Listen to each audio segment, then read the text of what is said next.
And then what I do is I go to Facebook page, the Facebook Vinyl Draft Radio Facebook page now. And this way, when he says the Facebook Live is on, I refresh it, and then it's easily, I can just tap on the video and bring it up, and then we are live with that. So I see what's going on. Thank you. Yay! I love being on Thursdays because we're the first show on Thursdays. For now, I'm pretty sure we should be getting another one, either 7 to 9 or 8 to 9. All right, so I'm going to bring up Vinyl Draft Radio now, and we should be able to see ourselves on Facebook Live. There is a delay, so don't get confused and locked into watching it. I bring it up simply so I can see the comments. Okay. And any questions. What's the difference on the delay? 10 seconds. 10 seconds. All right. Yes, I definitely see us. So. I don't think I'm going to watch myself. Okay, you don't have to. I don't. I'll tell you, this is what I see and what I do because I'm the same way as you. I don't need to see me. Good morning, Mr. Will Mize-Gates, Redfish Inspection fame. You still in California, I'm assuming? I saw that Will was out there. Yep. Good morning, Will. A little trek out there. Hey, Neal. See. Looks like he was having fun based on what I saw on Facebook. No doubt. It was like a caravan. Yeah. I think somebody even asked him, how many cars did you have to take from the airport? They have all the family going? That's what it looked like. Yeah. The Mize-Gate clan. Outlaws, everybody. Yeah, everybody. Which is good. Yep. Well, I'm glad he's listening from California. And, 2 hours earlier than here. Even. Right. So he's up earlier than he normally is. And you're there until the 5th. Okay, we'll forgive you. Thank you. 30 seconds. Intro.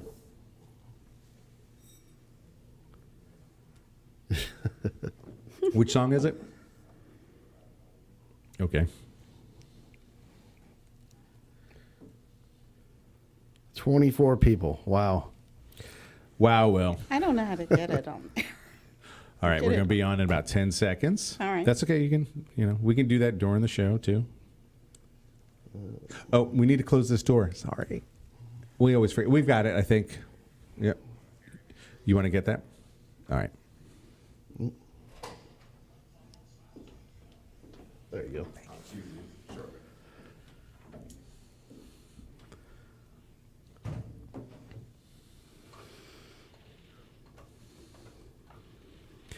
Good morning, Houston and Facebook. Good morning. Good morning. In case you didn't see our little pre-video ahead of time or my little post ahead of time, we have two fantastic Gary Greene agents with us here today, and this is the Real Estate Happy Hour. Therefore, we are going to be discussing realtors and real estate. Why is this important to homeowners, potential homeowners, and real estate agents? Because it's real estate. Mm-hmm. And eventually, people want to own a piece of real estate, whether that's land or a home. So today, we have Mr. Neal Greene, real estate agent, and also a member of the Martin team. Good morning. Gary Greene fame. and then we have Miss Charlotte Broesche, who's a little nervous to be here, and I don't think you need to be.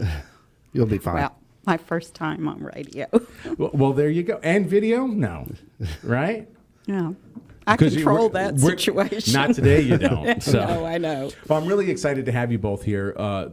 Not only because you're great agents, you've both been in the business a long time, you've been in diverse areas of this business and different things, but also it's kind of good to kind of see things from different angles. So if you're a real estate agent listening, this is probably a great learning experience, or will be, at least to some degree. And also, I encourage anybody to leave a comment on our Facebook page or a question during the show. We'll try to get to it.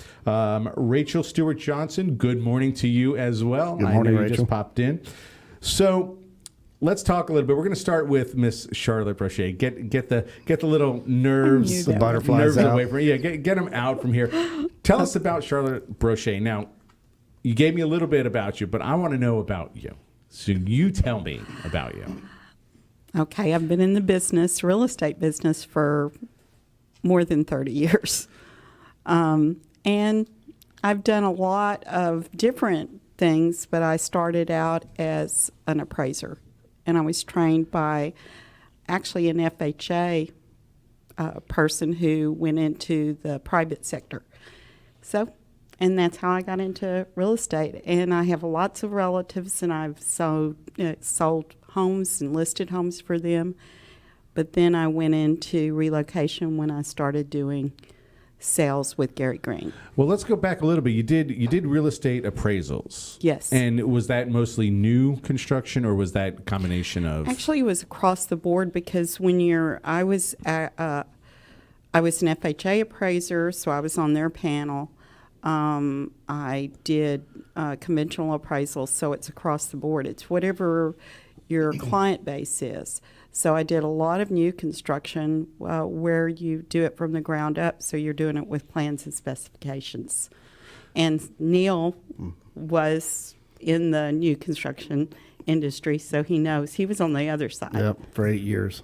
Wow. And now, how long ago was the real estate appraisal? I retired 5 years ago. So 5 years. So it really wasn't that long ago. So, I mean, some things have changed in the 5 years, but really they changed mostly back in 2006 when everything kind of I can tell you the fees never changed for the appraiser. The third party, gotcha. Got that. But yeah, What was the been biggest some source changes. of business? What was the biggest? Was it still like today? I tell banks are the biggest source of business, right? For Well, mortgage bankers, yes. Yeah. So I actually had an opportunity to go to work as a staff appraiser for a mortgage lender, a national mortgage banker. So that was good, because it gave us a very broad base of clients. And we did, depending on the loan officer, because loan officers usually have a specialty. So they do new construction, and they bring their client base in. So you do David Weekley, you do Coventry Homes, Pioneer back then. That's right. I used to work for Pioneer. Yeah, there you go. So we have a lot in common with our client base, but it changed because now builders have their preferred lender and their preferred title company, so they became a turnkey business. And we're going to talk a little bit about that too. One question for you about the appraisal side, then we'll move on into the real estate. What's up with real estate appraisers? Not about what they bring in, but what's your opinion, being in the business before, up until 5 years ago, why are they considered a secretive group, in the sense that, one, I could never really get one on the show for some reason. I've had lenders try to get them in here, and they almost don't want to be. Well, is it because that's kind of a multi-answer there, because I think over the years, it used to be that appraisers were kind of the king of things. They kind of controlled your business, right, in some aspect, because they were a conduit. And then when there was a lot of controversy over values and how you arrived at values and how much there was pressure in the marketplace to arrive at a certain number or hit a number, then I think, and I'm retired now, so I'm not afraid of this, but the police side of this came into as a really big factor. So where the appraisal, state-regulated appraisal things became more investigative, where they would go behind an appraiser. And Gotcha. if you're convicted of anything along those lines, you're going to probably have some prison time. So it is mortgage fraud. It's across the board. It's very serious. Gotcha. And I think appraisers, for that reason, don't like to advertise. I used to do a lot of work in That makes Galveston, in Galveston, the realtors were always, hey, do you know Galveston? We don't want you doing our appraisal if you don't know Galveston. Right. I said, yeah, I've been doing them for 25 years down here. And they go, well, we've never heard of you. Well, that's a good thing. I don't want you to know about me. That's so now, interesting. I mean, it's a kind of actually, appraising is a thankless job. It's a very lone wolf kind of job. You can't be you can't have a bias, so you can't appear to have any conflict of interest, Right. even. Which is And kind of that's hard, when your main source of income is the bank or Right. the mortgage lender.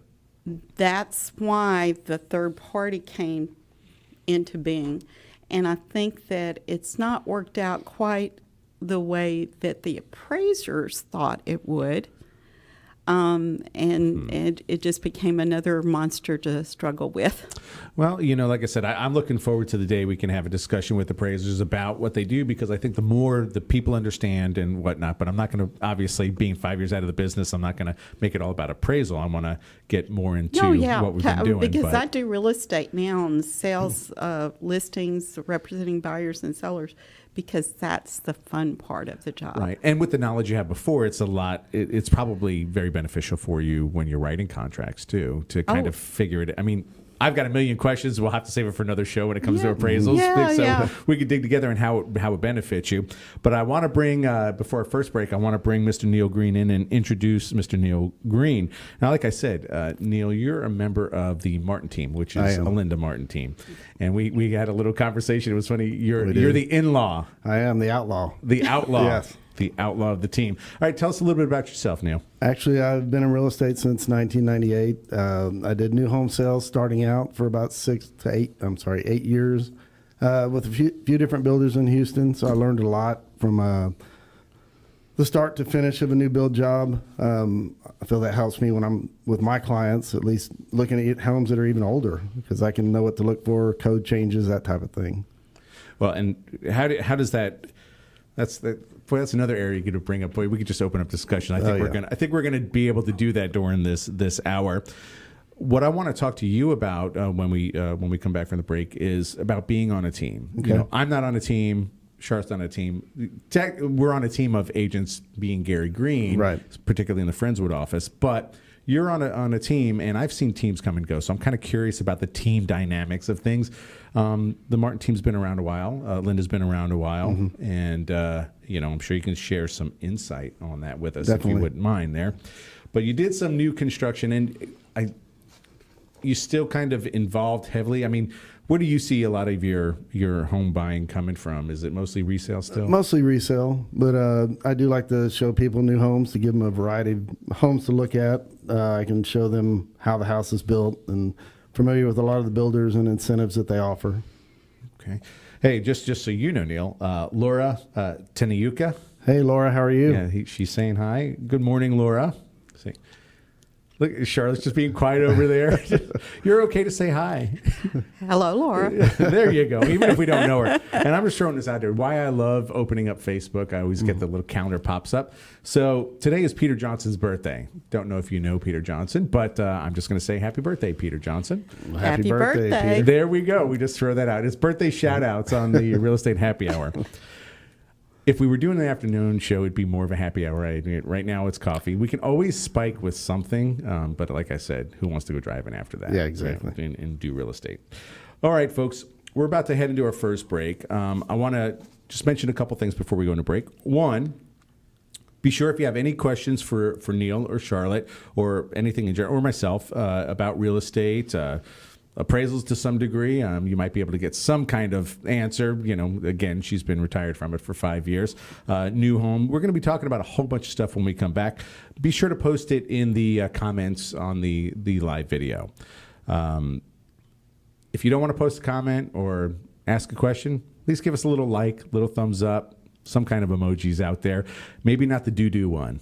I'm not sure if they have that on Facebook, but Yeah, let's hope not. Yeah, that one, I don't know. I always thought that was like a soft serve cone thing, but I just learned the I hard know way. it wouldn't be directed at me. No, probably not. There's no doo-doo for Charlotte Broesche. No doo-doo. No doo-doo.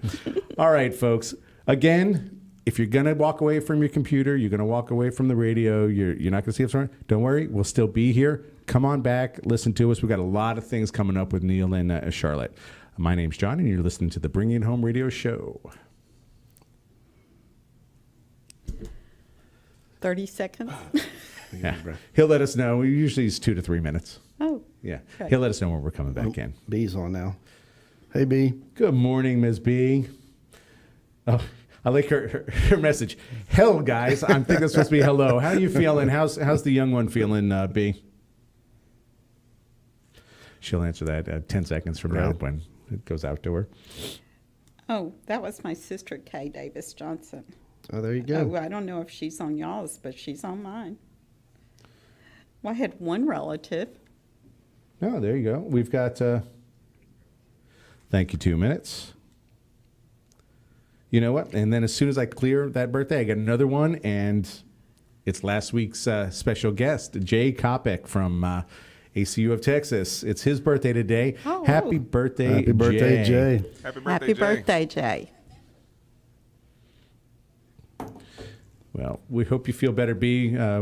We have a seat in your honor over here. It's not being utilized, but it's the microphone's down at half mast for you. Oh, We poured a drink out for you. Hope Dylan's feeling better.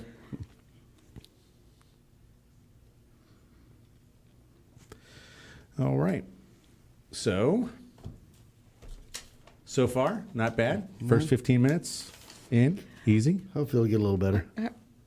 Now, what does your note say? Oh, just reminders. He's got to look. My I name already is Neal forgot Green. half of it. Yeah. You know. Don't pick your nose. All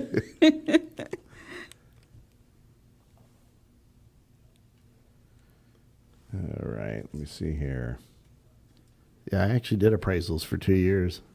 Really? Did you really? I was a appraiser trainee. With who? Who was your chief? Tiffany Barracks, Walsh. Oh, okay. Yep. Is that With around the Bay Area appraisals. Oh, Bay Area, yeah. But I don't recognize That was her name. she's When been was around for a it? long. She used to work on our team actually years ago. So she's out of League City. Yeah, because what I wound up doing is doing a lot of reviews of appraisals when I went into management with that was in 92. All right. Thank you, intro. Snuck up on you. Hey, my buddy Paul Likens from Florida is watching. Awesome. He's Paul. also a realtor in Florida. Welcome back. Segment 2. If you're Good to just be back. joining us, we are talking with Neal Greene and Charlotte Broesche, both agents at Better Homes and Gardens, Gary Greene. Thank you for still being here. Oh, glad to into be our here. second break.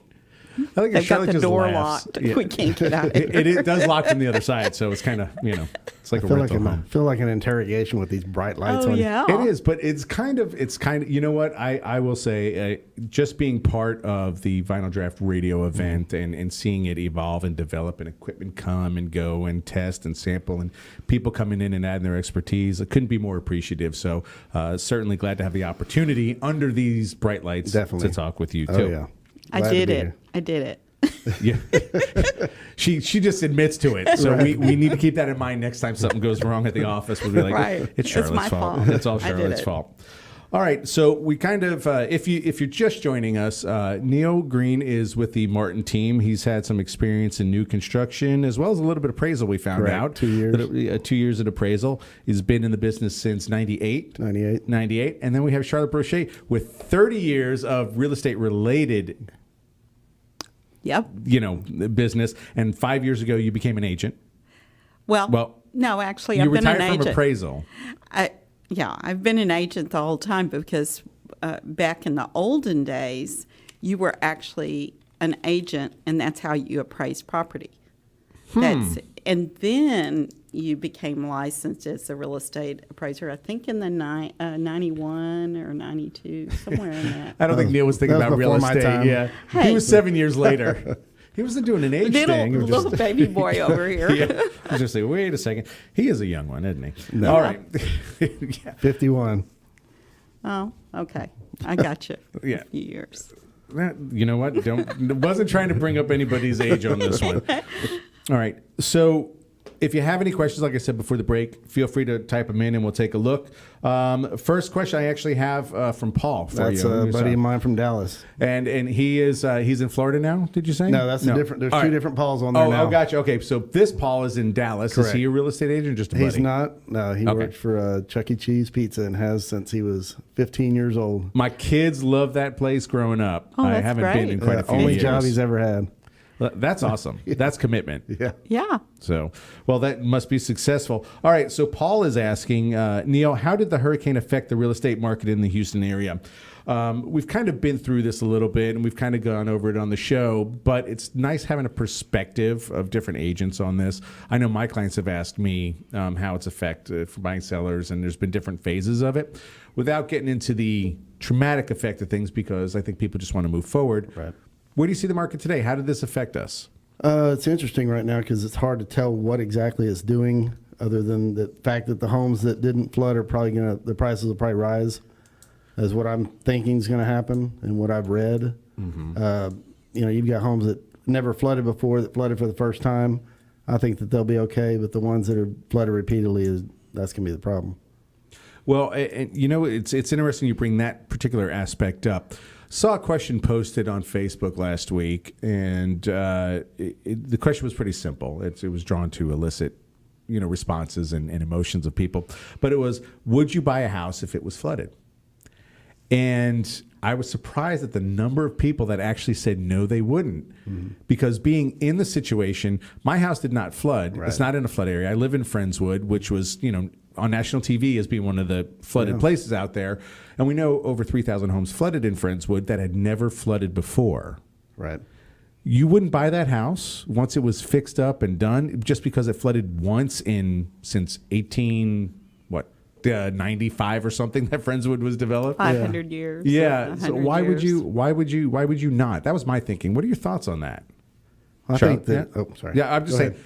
Go Either on. one of you guys. Neal. Well, I mean, a lot of people thought when the last storm came through and we got 36 inches of rain that it would never happen again. And then here we are with 51 inches, in September. So I don't know. That's a hard one. Would you buy a house if it was flooded? Once? One time, maybe if it was one that barely got water, something like that. But, if it was several feet of water, probably not. I try to steer my clients away from those. Why? Just because I don't want it to happen to them again, Even though it only happened once in 500 years.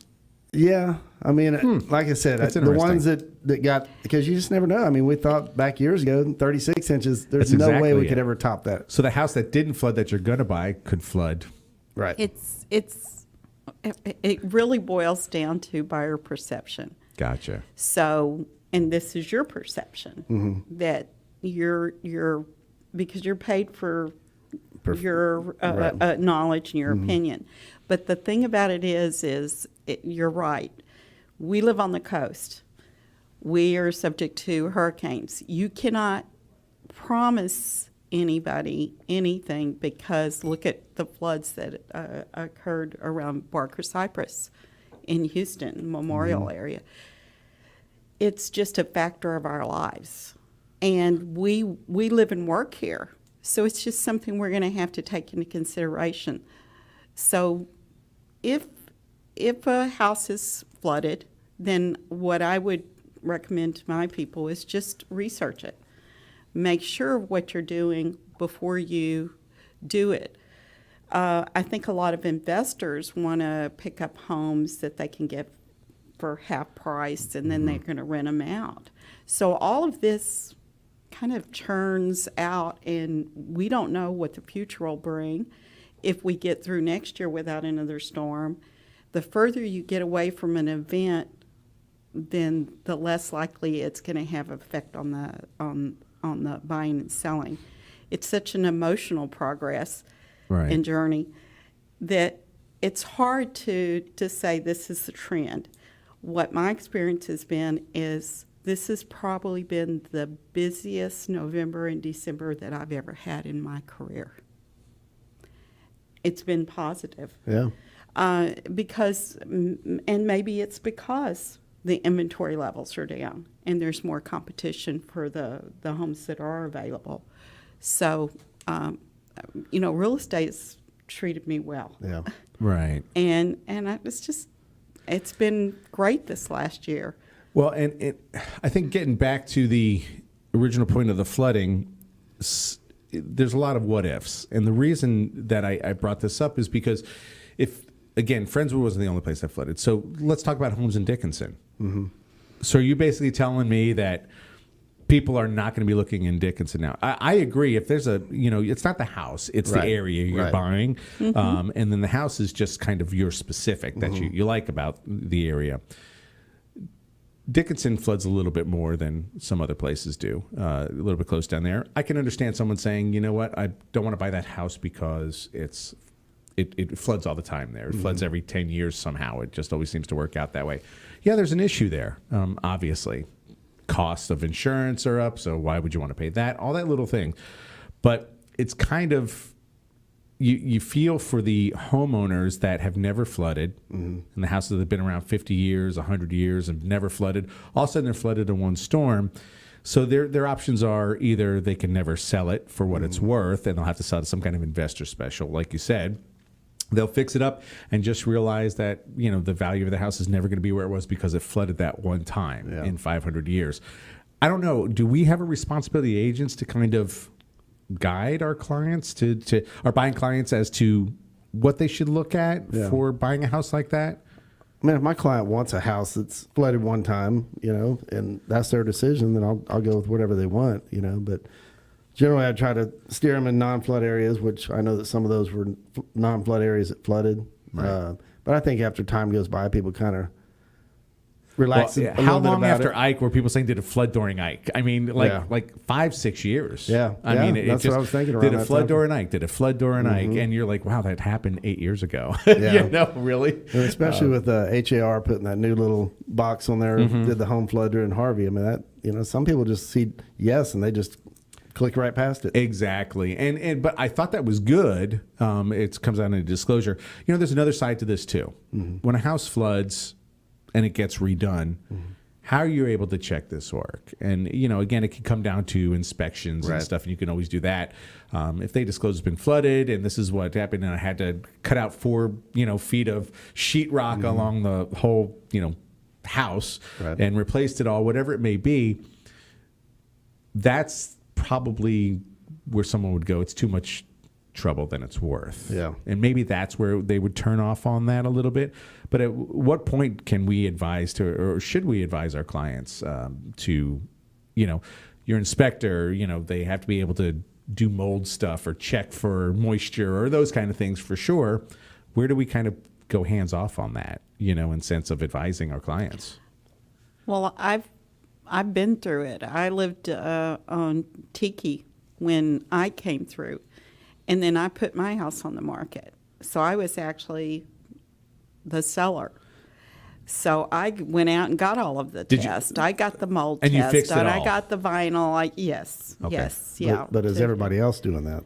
Everybody. Well, I don't think everybody else did the amount of tests that I did, because having specific knowledge and being an appraiser, licensed as an appraiser and a real estate agent, I would be held to a higher standard than any other seller.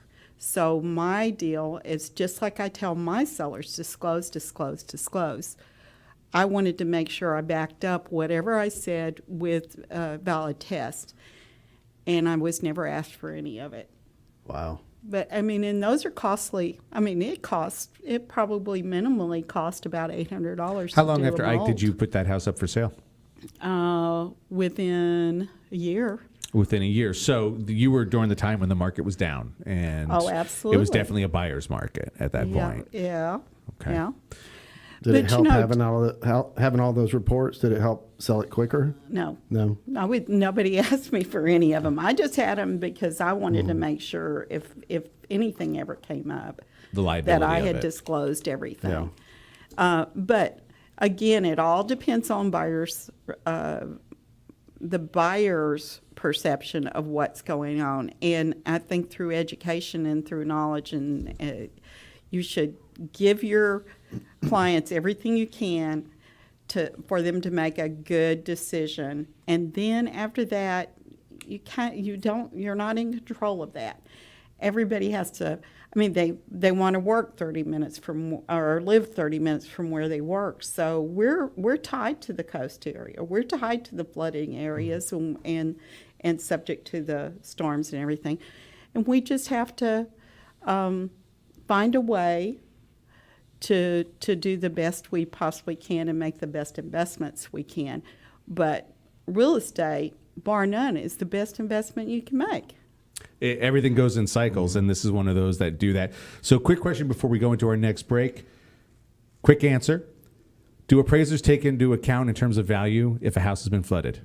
Yeah, absolutely. Yep. They All have right. to give a history. All right, we're going to come back into that when we come back from our next break. Folks, top off that coffee. Stay with us. We'll be back with Neal and Charlotte and myself. Who all Hello, of you got Melissa. listening? Oh, see, I don't see what yours. We have Amelia. Welcome. Hello. Amelia. I hope you're feeling better. I know. Amelia. I think I saw a note. Amelia wasn't feeling well. A couple of our office staff is a little bit out. And then let's see. Oh yeah, I have. Well, so far I have a sister and a cousin. No, a niece. What? Whoops. You know what? I got to tell you, I have a cousin, and she calls me her uncle. I feel so terrible because Oh, I have that too. she goes, "Oh, thanks, uncle," and I'm like, Is it the age difference? "It that is." why? She Yeah. like I mean, we're like, my aunt and I are like 7 years apart. So Yeah, that's the same. That's So probably on because both of sides. that, I mean, I grew up with this young girl, and all of a sudden, I spent we moved away and stuff. Oh, I see and she it. goes, "Thanks, Uncle John." I'm like, "Oh, I'm your cousin." Oh, I'm so sad. Oh, you look. Yeah, there you go. Now I finally found this. You're getting it. It's a learning process for Charlotte I'm on not a Facebook. tech. I'm not tech, really. I'm doing good to No, you are. to and- do all of the things that I do because All right, I had so- to teach myself. Yeah, my buddy Paul in Florida was just mentioning that time does heal all wounds It does. when it comes to real estate, that people I tend think to you have to forget lower your about it. volume. Oh, I don't. Thank you. Oh, there. Oh, okay. Sorry. No. I'm just letting you know we weren't on, but I was just Oh, letting good, you know. good. It's, Yeah, I was trying to see. you'll start Now confusing I us. see who all of the people are. Yeah, I just saw that Charlotte Watching joined. herself. Yeah, people do I forget. did. I just, the question was specifically asking for a yes or no answer, and it was kind of funny that people would say yes and people would say no, or they'd say no unless. Well, an unless is a yes. Right. You just, let's get that clear. I think you should look at every opportunity, providing the information that you can get from your agent and that you can find out from the seller and whatnot. Again, it's not just an opportunity to get a good deal because sometimes it's not. I mean, Well, because you can go knock doors and say, "Hey, did you flood?" Because just to make sure, because if you've got a seller's disclosure that say, "I didn't Thank you, flood," 30. there's other ways to investigate. And back in the olden days, that's how we did appraisals too. If we wanted to know go ask a something, neighbor. we'd just go ask a neighbor. Because Right. FHA will not insure an area that has repeatedly been flooded or because of getting. All right, we're about to go on. Okay. Good to hear you. We'll get into that.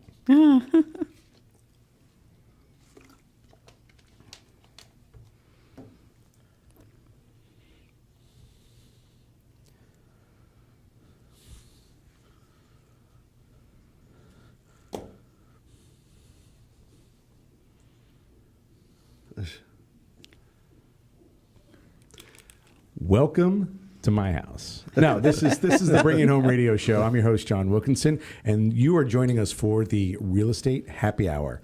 Excuse me while I had a little coffee in my system there. Okay, so we have been talking with Neal Greene and Charlotte Broesche, and we posed a question to them about flooding. It was kind of interesting, the answer. We've got one that, Neal feels I'm going to kind of steer them away from that in their best interest, and Charlotte's like, you know what? I think if we do our due diligence just fine.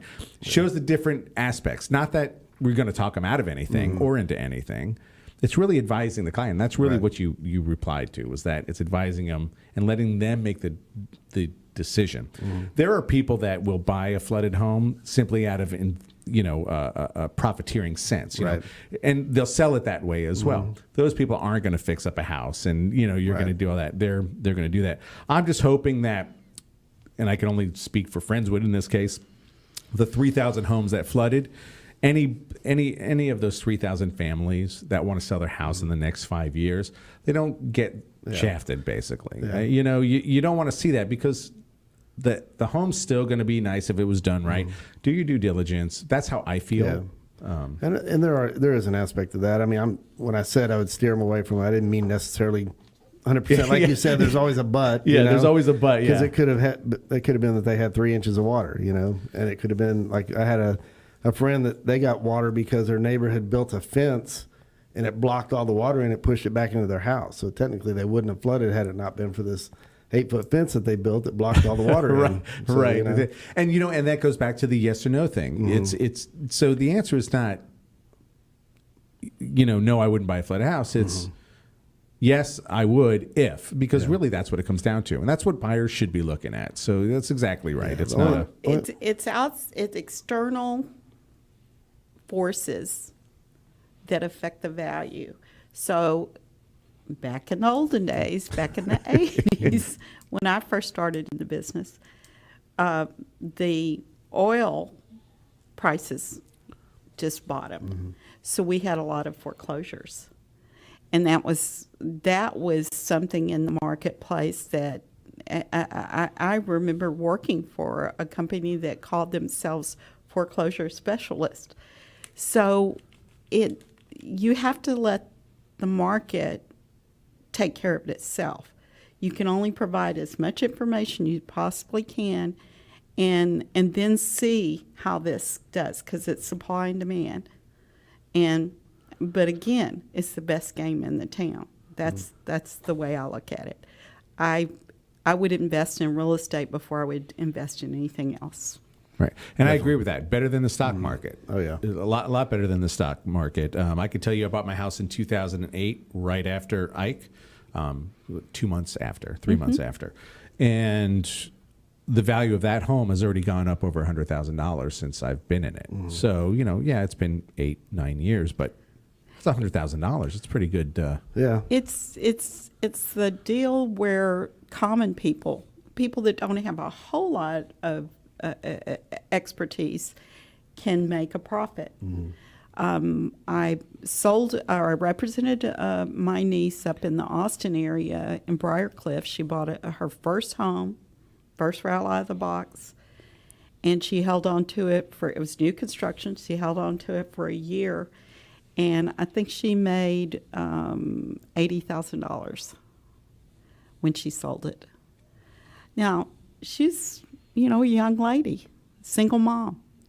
That meant the world to her. So that's why I say real estate is the best deal. You just have to try to gain as much knowledge as you can. Yep, and that's where really interviewing and looking for a good agent helps as well. Absolutely. And we're talking to a couple great ones now. And if I do may say no, I think you guys are great too. I'm gonna say this: there is a difference in you though. One's on a team, and one goes solo. I'm also a solo. But even though we're all should be working together, which I think we generally do, I kind of want to dive into a little bit about being on a team. Okay. I mentioned to you, before the show that, in the 9 years that I've been doing this, I've been asked to start teams. I've been asked to be on teams, and I haven't done it because I've seen a lot of teams come and go. But I know the Martin team's been around a while. Tell me about your team. How does it work? Okay, so basically it's a family team started by my mother-in-law, Linda Martin. Did you marry just to be on the team? I did. Okay. No. I wasn't even in real estate at the time, but their family kind of pushed us into it, so to speak. We were looking at what they were doing. They were doing really well, and so my wife and I both jumped into new home sales. We did that. She did it for 5 years, and I pushed it on to about 8. Then we decided to move down to this side of town. That's when I joined the team in 2006 and have been there ever since. So it's my mother-in-law, my father-in-law, my brother-in-law, And then we have Jill Hufstedler, who's our full-time assistant. I know Jill. Which she's like family now. Yeah, So, no doubt. yep. But it works out well. You know, we get along great. We travel together. What are the roles? That's really the thing. Like I've seen most teams that I've seen, and again, I don't want to. Maybe I should find out the roles first before I say anything. Why don't you tell me the roles there? Okay. Well, Linda and John, I mean, the son, the third, they're kind of the lead of the team. They've been there the longest. And my father-in-law, he still works on the team, just about part-time now. And then Jill's there full-time throughout the day. And then I do the listings as far as pictures and measurements and getting them in the system, as well as a buyer's agent. And then I get my own listings as well.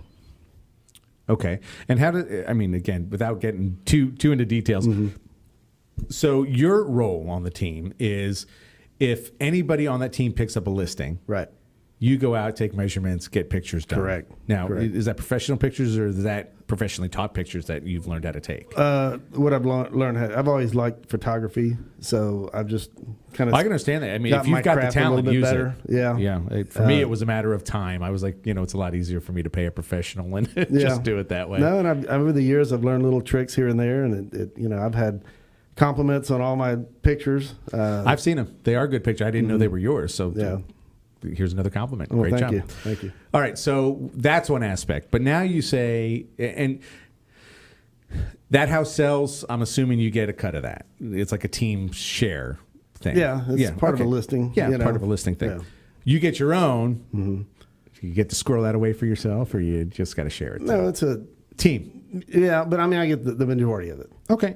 Just curious Yeah. how that works. And the Yeah. reason I ask is, again, I've seen a couple people try to start teams and they fail because I think they got too heavily into the role of, I'm the team leader, you do this, I'll do this, and you do this, regardless of what happens. Yeah. And it seems that it may not be very evenly and I think it's swayed. different being family because we know we got to take care of one another. And that's what really matters, Sometimes they say when you do that, I mean, family businesses are family businesses, but I've worked, I was in the restaurant business for 20 years, and the whole time I've only worked for one family-owned restaurant, and it was a very different dynamic between the family. There were sides of the family. So it was a little strange for me to kind of see that. So I always envision that, a team, it's one of those, I got to take it on the chin because they're my family, or is it that I'm never going to have to take it on the chin because they are family? Yeah. Well, I'm sure from the outside looking in, some people are like, what in the world are y'all doing? But it seems to work, so it's. And that's what it's about. The team's been around a long time. The Martin team has been around a long time, and that's a testament to that. Right. And I think that's the key.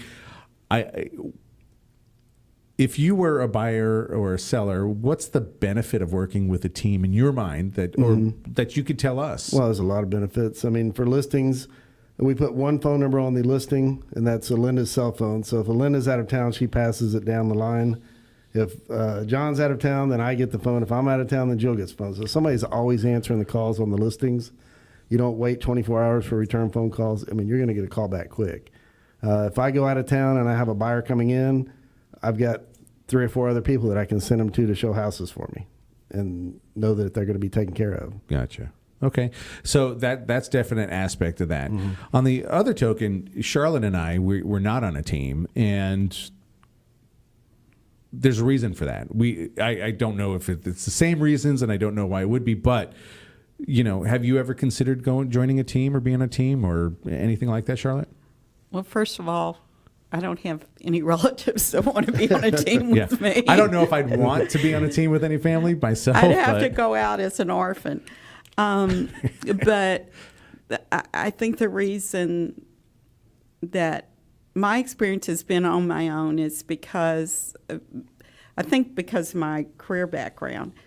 I mean, I never had a problem being on commission. So getting up in the mornings, doing what I needed to do, I did my own routine.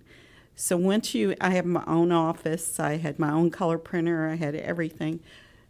So once you have that experience, you really, it's okay to be your own team and be the boss of me. Right. And I am contrary. I don't like people telling me what to do. And I don't know. I don't get that impression at all from your team that it's not telling you what to do. No, you no. have a talent and expose. I know you weren't saying Yeah. that. Just like I'm not Please. saying I would never be on a team or anything. Right. I have similar reasons as you. I know the Martin team has been around a long time, so they're doing things right and they're doing it well. And that was my curiosity. Hopefully this will help maybe a team that's out there that's not doing well. Yeah. Or that's, people that think about joining a team. It's got to be more than business for it to work out, I think. Right. If you form a team based on business only, I mean, they don't have to be family, but it's good to know the people that you're bringing onto the team and the talents they could bring. That may be a different story, but for me, I've always felt that mistakes are made, and it's easy to say, whether I'm a team leader or not, it's easy to say, well, oh, that's my bad. I take it on chin. It's always good to be stoic in that way. But when I make a mistake, it's really my mistake. I mean, there's no other person that I could point a finger to anyway, and I kind of feel that way in my head about being part of the team. There are days I go, man, I wish someone could enter all this paperwork in, or that's good to have on a team. Oh yeah, definitely. I don't know. Is that a team if I just have a transaction person? No, I mean we do have somebody that does that, but you know But if she's I'm part of that team. She is, Yeah. and if I'm away and I pick up the phone and call her and say, Jill, I need you to do this, it's done. She doesn't hesitate; she'll do it. Yep. The other thing about being on a team, and we've got over 100 years combined experience in real estate, so bouncing ideas off each other and bouncing advice, and just all of us have a different take on things, and sometimes that helps to formulate a better idea of what we should do. Well, it's certainly a team to be envious of. I can admit that. I would say just watching the Martin team in action, I've really enjoyed learning from that experience too. So I always appreciate that. All right, we're going to jump into our final commercial break. Wow, it's See, flying look, by now. I told you. I know. Charlotte's like, wow, it's going by. Really? Folks, we'll be back in a couple minutes. Okay. I'm glad I didn't say what I was going to say, because you said 100 years of combined experience, and I was going to say, well, I'm almost 100 years old. Well, you so- technically did say it. We're still on Facebook Live. So I thought we were off. I just let her go. I knew it was coming. I was just waiting. I'm sorry. I didn't mean to. That's right. Okay. I think it's Thank still- you they're very still much. watching you. Yeah. I'll get you for that. Oh, I think I'm red. Yeah. By the way, By the way, you're still on. Should I mention that? Did I not mention that in the beginning? Yeah, you probably did. That Okay. prep. Well, at least it didn't involve cussing or anything like that. That you does know, happen when once you- in a while. Yeah, this isn't that type of show where we have to come out, but I did say doo-doo on this one. So Well, there you go. You said that first. no, that's okay. No, you get a chance. You guys should watch the other shows that are on there. We've got some really good ones. I'm really impressed. I don't know. You guys heard of Dana Steele? She's running for Congress now, so it's somewhat a political show, but it's also a music show as well. But we also have some other great ones coming up and that are on there. New local talent, and then we also have one called Kelly and Smash. Have you heard Adam Smasher? He's actually does a Okay. show for us as well. all on Vinyl Draft, huh? Vinyl Draft Radio. All right. See?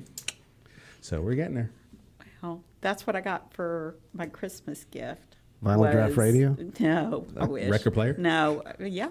Yep. I got a record player and old Beatles albums. Oh, nice. And they were original, and Thank you. so Wow. vinyl. What a gift. It was cool. That is awesome. And that's really, so now you need to start going to the Vinyl Draft events once a month, because that's what they do. They just play vinyl records. It's at Preamble. Awesome.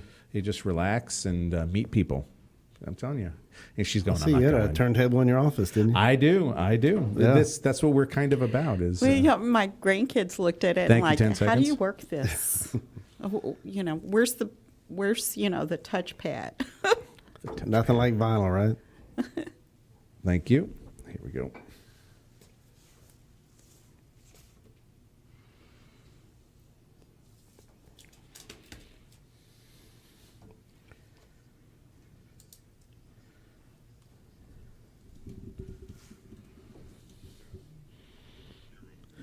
And we are still live from the Associated Credit Union of Texas studio in Houston. Today, I am speaking with, in case you didn't know, Miss Charlotte Broesche and Neal Greene, both agents with Better Homes and Gardens Gary Greene, both very knowledgeable and experienced, and a pleasure talking with so far this past 45 minutes or so. It's gone by pretty quick. It tends to, especially when we get into conversations that, who knows, we might have some differences in. Speaking of which, you guys have some similarities, and one of them we've already kind of talked about a little bit is the new home sales aspect of things. And I always find this an interesting topic. I do have a client coming in next week to look at some new homes in the Friendswood area. And a lot of people, one of the first questions this client asked me was, I figure, should we have an agent for this? And any agent's going to say yes, but why? Why do we say yes? Why do you say yes? Well, because when you go into a new home, the selling agent works for the builder. So everything is geared towards, they work for the builder, they're not representing you. And that's what a lot of people think is, oh, I've got a sales agent, he's my representative for the company. He's not. Yeah, but Neal, if you don't use an agent, I can lower the price of this house for you. Well, the problem with that is 70% of their business comes from realtors, and if realtors find that out, they're going to lose that real quick. That's exactly and why it just they doesn't don't. happen. Yeah. Yeah, There's I a was couple of them sneaky ones out there. There's a couple that say that, but it doesn't really happen, Right. Because the truth of the matter is that these new construction, these builders, they put a budget aside for commission to agents and bonuses to agents, whatever it may be. Right. That's already money It's built in, spent. yeah. It's already spent. Right. The fact that they don't spend it on an agent because someone came in and not use it doesn't mean it's going to come off the price. That money's already done. No, Right. It's not going to come off the price anyways because they're in the business of building price. So, they're not going to lower a price. Yeah, they're going to keep their profits. They have to keep Yep. that. They have to book a certain price on do. that particular model and that particular takedown lot. So that's the reality. But I'm with Neal.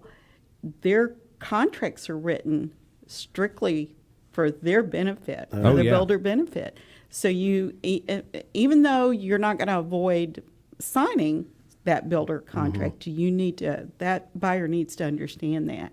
So And they those need contracts are pretty. representation. Yeah, there's a lot of little things on those contracts that Absolutely. completely different than a resale. Yeah. Right. A lot of open-ended stuff. Yeah, that you don't. I mean, little things that you wouldn't even think about, and you're like, well, what about this? And even the sales agent at that office can't answer you. Right. Oh, we just do that. No. Where's it No, that's written? the way we do things. Yeah. Oh, well. Especially Where's it a written? brand new development that they're waiting on streets and roads and they're pre-selling.